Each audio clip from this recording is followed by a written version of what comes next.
मैं आपको एक बात बताऊं, इस रूए ज़मीन पर जानदारों में सिर्फ इंसान एक वाहद ऐसी मखलूक है जिसे अपनी मौत का मुकम्मल तरीन अदराक है। और यही हमारी डिप्रेशन और हमारी एंजाइटी की वजह है। हम जानते हैं कि हमने मर जाना है। थोड़ी सी स्पेशल कंडीशन होती है, स्लीप पैरालिसिस कहते हैं उसको। सोए अचानक आंख खुली, अब जिस्म नहीं हिल रहा, ना टांगे हिल रही हैं, ना हाथ हिल रहे हैं, ना आंखें खुल रही हैं। सुन्न हो गया, लेकिन ये पता चल गया कि मैं उठ गया हूँ, तो मैं उठना चाह रहा हूँ लेकिन मेरे अंदर कोई हरकत नहीं है। मुझे फालज हुआ हुआ, मुकम्मल तरीन फालज। जिस्म में हरकत खुद मैंने मेरा ख्याल 10-15 दफा तो भुगता है अपनी जिंदगी में। और ये होता है ठीक ठाक 1-1.5-2 मिनट का होता है। बास को 5-5 मिनट तक भी मुझे लोगों ने बताया कि हुआ। मुझे ये होता था कोई मैट्रिक के जमाने में हुआ करता था। साल के बाद ये देव मेरी जिंदगी में चक्कर लगाता था और 5-6 महीने के लिए मुझे गम और खौफ में छोड़ के चला जाता था। ये मेरे साथ हुआ क्या था, ये है क्या था? कुछ भी नहीं था ही कुछ नहीं। स्लीप पैरालिसिस बड़ी फेमस टर्म है। आमतौर पर कहते हैं पार पे गया, बोझ पड़ जाता है, मेरे सीने पे कोई बह जाता है। लोगों को ना बताना नहीं आता। मैंने वही बात आ गई ना कि अपने इल्म के हिसाब से फिर इंटरप्रिटेशंस होती हैं। अब एक गांव का आदमी है, वो जाके जब किसी रूहानी आदमी को या किसी डॉक्टर को कहेगा मेरे सीने पे भार जा रहा है, मैं एकदम सुता होना तो मेरे को हिल नहीं होता। मैंने आज लगता मेरे सीने पे कोई शय बह गई है। अच्छा, ये शय बैठने वाला भी होता है, ये भी एक साइकोलॉजिकल होता है। इसको वो चीजें नहीं होती हैं। कुछ पढ़े अल्लाह ताला की आयत पढ़े तो ठीक हो जाता है आहिस्ता आहिस्ता। और दुआ को थोड़ा टाइम दिया करें जनाब, कोई 3-4 महीने, 5 महीने, 6 महीने दिया करें, दुआ अपना काम करती है। देखना ही होता है कि पीछे बीमारी कितनी लंबी आ रही है, मसला कितना लंबा आ रहा है। तो एक तो ये है। और उसमें अब हुआ ये कि स्लीप पैरालिसिस को भी आज खोल ही दें थोड़ा सा, क्या है जब इतनी बात कर दी है तो। स्लीप पैरालिसिस जनाब ये होता है कि हम जब रात को मरते हैं, मौत है, नींद मौत है, बॉडी तो पड़ी है ना, में चला जाता है, मौत ही है ना, सिर्फ सांस चल रहा होता है और तो कोई नहीं, जिंदगी की रमक नहीं होती हमारे नहीं होती। तो मैं इसको, अल्लाह भी इसको मौत ही कहता है, हम भी इसको मौत ही कहेंगे। नींद की बात ही कर रहे हैं। तो रात को सोए और रूह परवाज कर गई। अब रूह जब सऊद करती है या नजूल करती है, यानी जब आलम बरज़ख को चढ़ती है या जब वहां से उतरती है, तो चश्मे ज़दन में हमें पता ही नहीं चलता। वो 1-2 लम्हात, 3-4 लम्हों की बात होती है जब वो चली जाती है, क्योंकि हमें कभी भी एहसास नहीं होता कि अब हम सो गए। यहाँ तक याददाश्त आती है कि अब नींद आ रही है, उसके बाद खबर नहीं होती कि नहीं, बिल्कुल नहीं खबर होती। तो जब कोई शय अल्लाह मुसल्लत करता है तो उसकी खबर नहीं होती। बग़्ततन का लफ्ज़ इस्तेमाल हुआ, अचानक। अजाबों के बारे में अल्लाह ताला का मेरा अजाब अचानक आया। तो नींद भी तो अल्लाह ने इंसान पर मुसल्लत ही की है ना। बिल्कुल। इंसान ना थके तो कहाँ सोएंगे इंसान सोने वाली चीज है।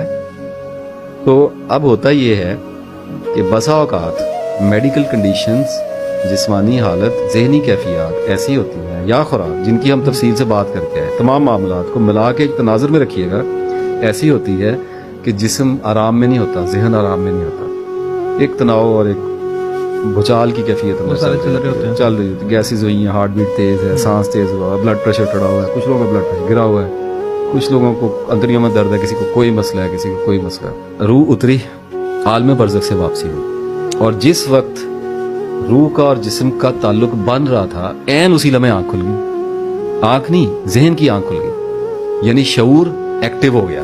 I am here. जब आप उठते हैं, नहीं जाग गया नहीं, जब आप उठते हैं तो सबसे पहले शऊर का जो हिस्सा बेदार होता है उसको अना कहते हैं। आई एम, मैं हूं, आई एम हियर।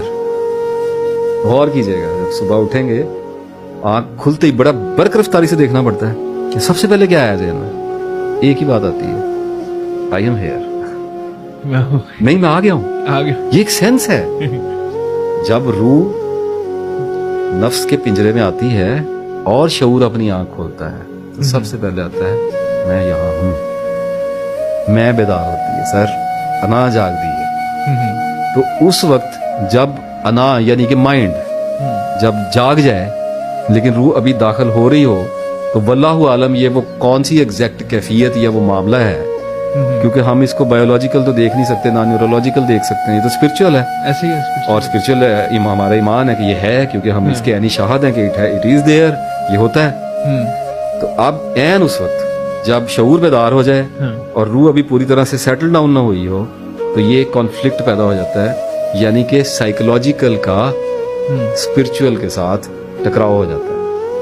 यानी नफ्स क्या का रूह के साथ टकराव हो जाता है। यानी आप यूं समझे एक जिस्मानी बुत है मिट्टी का, और उसके अंदर एक नूरानी बुत ने आना है। आना ठीक है, बुत का लफ्ज एक क्या कह सकते हैं, वैसे ही एक स्ट्रक्चर है। एग्जांपल और क्या है इसके लिए लफ्ज, यही होगा, माइंड ना कीजिएगा, हमारे मुसलमान जज्बाती बहुत है। ठीक है, मैं भी जन्नत से निकाला हुआ एक बुत ही तो हूँ।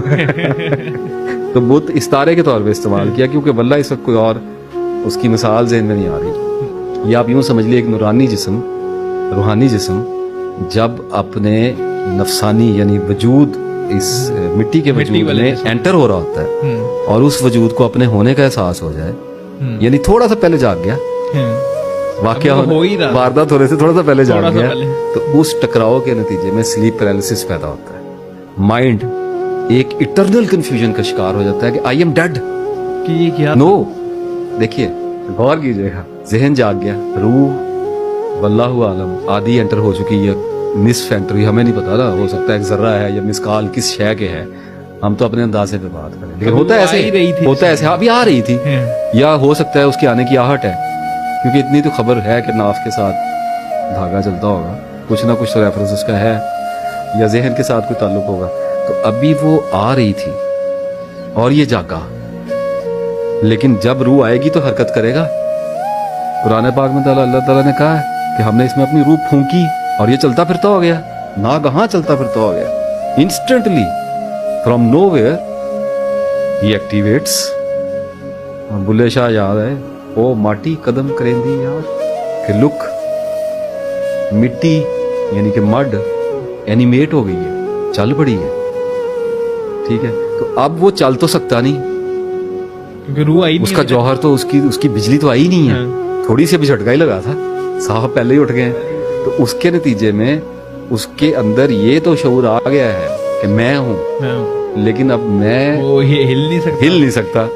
तो उस चूंकि नफ्स को मौत का अदराक है, मैं आपको एक बात बताऊं, इस रूए जमीन पर जानदारों में सिर्फ इंसान एक वाहद ऐसी मखलूक है जिसे अपनी मौत का मुकम्मल तरीन अदराक है, और यही हमारी डिप्रेशन और हमारी एंजाइटी की वजह है। हम जानते हैं कि हमने मर जाना है, तो वो अजली खौफ है, अब्दियत का खौफ है कि अब मैं मर गया, तो वो खौफ से वास्ता पड़ता है। तो तब ये सिचुएशन क्रिएट होती है कि वो जी मैं हाथ खोलना चाह रहा हूँ, मैं आंखें हिलाना चाह रहा हूँ, शिद्दत से वो आती है, लेकिन वो नहीं हिल सकता। तो ये चूंकि एक पैरालिसिस की स्टेट है, क्योंकि स्लीप इज अ पैरालिसिस, ठीक है, तो इस स्टेट के अंदर फिर खौफ इतनी तेजी से निकलता है जैसे कोई भूखा शेर अपनी कछार से किसी हिरन को अचानक सामने जमीन पे लेटा हुआ देखे ना, जख्मी बिजली की तेजी से निकलता है ना, ऐसे खौफ निकलता है। और वो पसीने और ये और चीखे मारने को दिल करेगा, लेकिन वो आंख नहीं खोल पा रहा, और सबको सर वो तो पता ही नहीं लगता ना, बस ये पता होता है कि मैं फंस गया किसी जगह। ठीक है, वो इतनी देर में रूह सेटल इन हो जाती है और आपकी आंखों आ गया मैं, अल्लाह का शुक्र है, मेरी लैंडिंग हो गई है। तो ये बाज़ औक़ात लैंडिंग जो है ये थोड़ी सी वो क्या कहते हैं गैर हमवार हो जाती है।